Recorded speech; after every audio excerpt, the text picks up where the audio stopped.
Hello साथियों, कैसे हो आप सब। उम्मीद करता हूँ आप सभी अच्छे होंगे।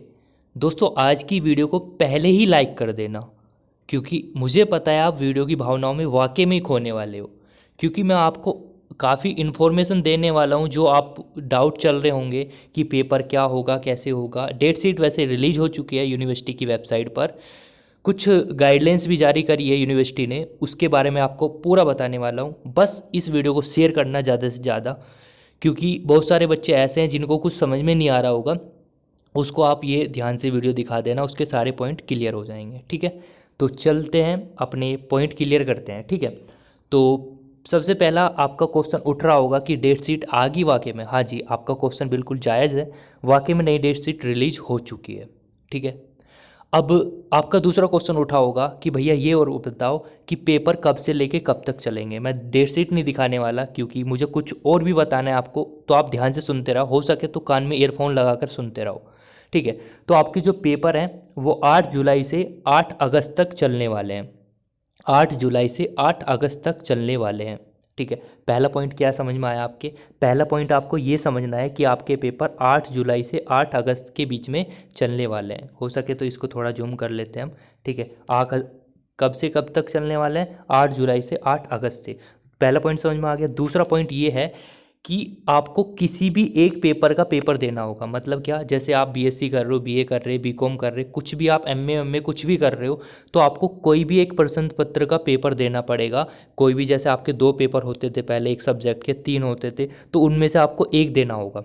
दूसरा पॉइंट क्लियर।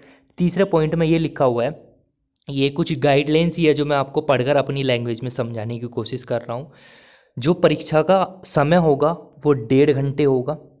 जो परीक्षा का समय होगा वो 1.5 घंटे होगा। चाहे वो एमसीक्यू वाले हो, चाहे वो सेकेंड ईयर वाले हो, जिनका मतलब पूरा डिस्क्रिप्टिव होता है। 4 पॉइंट भी समझ लेना, 4 पॉइंट में क्या है। जो फाइनल ईयर की पेपर होते हैं, आपको पता है फाइनल ईयर के जो पेपर होते हैं, आप सभी को पता है, वो ऑब्जेक्टिव टाइप होते हैं। अब एक कुछ दिनों की बात है, एक हफ्ते पहले की बात है, एक ये खबर उठ रही थी बहुत ज़्यादा कि जो सेकंड ईयर वाले बच्चे हैं उनके भी ऑप्शनल पेपर होंगे।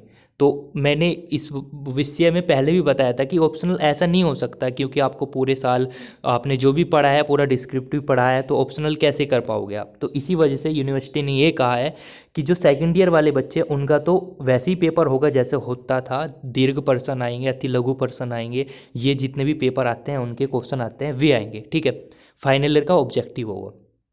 5वें पॉइंट में इन्होंने ये बता रखा है कि आपके प्रैक्टिकल नहीं होने के, प्रैक्टिकल आपकी लिखित परीक्षा के अनुसार मिलेंगे। ठीक है, 5वां पॉइंट क्लियर। 6 पॉइंट में इन्होंने ये बता रखा है स्टूडेंट, 6 पॉइंट में ये बता रखा कि जो परीक्षा हो चुकी है, ये वेरी वेरी इंपॉर्टेंट, इसको नोट कर लेना। क्योंकि बहुत सारे बच्चे मुझसे मैसेज करके ये पूछते हैं कि भैया जो पेपर हो गए उनका क्या होगा। क्या हम जो पेपर, भैया डेट शीट में तो देखो, ये क्वेश्चन भी उठ रहा होगा कि भैया डेट शीट में तो हमारे और पेपर भी दे रखे हैं, अगर हम ना दें तो कहीं ऐसा ना हो कि हम फेल हो जाएं और हमारे पेपर छूट जाएं। देखो, ये काफ़ी इंपॉर्टेंट क्वेश्चन है। तो 6 पॉइंट में ये लिख रखा है कि जो परीक्षा हो चुकी है, ध्यान से सुनना, जो परीक्षा हो चुकी है, जैसे आपको पता है 12 तारीख में आपके पेपर रुक गए थे थोड़े कोरोना वायरस की वजह से। तो जो पेपर हो चुके हैं, 2 पेपर 3 पेपर जितने भी हुए हैं आपके, तो आप जो और पेपर हैं, जैसे आपका मैथ का पेपर हुआ था, सपोज करो मैं एग्जांपल के लिए मैथ का पेपर ले रहा हूँ, जैसे मैथ का पेपर हुआ किसी बच्चे का मैथ का, और मैथ के और उसके 2 पेपर और रह रहे हैं, एक तो उसने दे दिया, 2 और होने हैं। तो यूनिवर्सिटी ने ये कहा है साफ साफ कि अगर आप, एक पेपर हो चुका है तो कोई दिक्कत नहीं, आप इनको देने की ज़रूरत नहीं है। ठीक है, समझ में आया। अच्छा जी, अब आपके मन में क्वेश्चन उठा होगा कि भैया हमारा जो वो वाला पेपर हुआ था, जो हमारा पहला पेपर हुआ था, वो हमारा बेकार चला गया था, अब कुछ ऑप्शन है उसको सही करने के लिए। हाँ जी, यूनिवर्सिटी ने एक बात और बोला है कि अगर किसी का मन नहीं बैठ रहा, वो चाहता है कि वो वाला पेपर छोड़कर वो कोई इसी सब्जेक्ट का दूसरा पेपर देना चाहता है, तो उन यूनिवर्सिटी ने ये कहा है कि जो भी आपका पेपर है, जैसे आपको पता है 8 तारीख से पेपर स्टार्ट होने वाले हैं, तो आप कोई सा भी पेपर दे सकते हो अपने अकॉर्डिंग।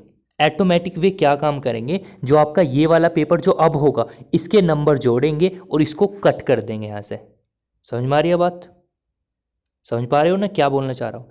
हाँ जी, तो ये ऐटोमेटिक कट हो जाएगा, क्योंकि फिर कॉपी चेक इसी की होगी। समझ में आ रही है बात। हाँ जी, ठीक है। अच्छा, कुछ बच्चों के मन में ये क्वेश्चन उठ रहा होगा कि भैया जैसे हमारा पेपर हो गया था, क्या उसमें हम दोबारा बैठ सकते हैं? हाँ, मैंने आपको बता दिया कैसे कैसे आपको बैठना है, ठीक है। ओके।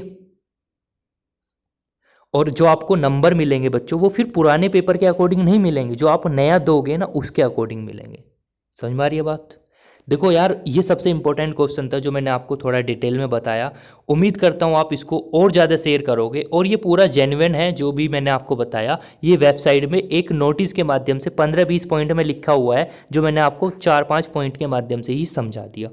उम्मीद करता हूँ आपको ये पूरी वीडियो समझ में आई होगी, और इसको शेयर करना, अपना कमेंट बता देना कि भैया हाँ समझ में आ गया, कैसे कैसे कहना चाह रहे हो आप, ठीक है। तो यही कहना चाहूँगा बच्चों एंड में, कि जो भी पेपर आपका हो चुका है, अगर आपको लग रहा है, डब का लग रहा है कि इसमें हमारे नंबर कम आ सकते हैं, तो आप उसको छोड़कर कोई और पेपर भी दे सकते हैं उसी सब्जेक्ट का। तो आपके उसके अनुसार नंबर मिल जाएंगे, पुराने वाला के नंबर कट जाएंगे, ठीक है। Thanks for watching my video.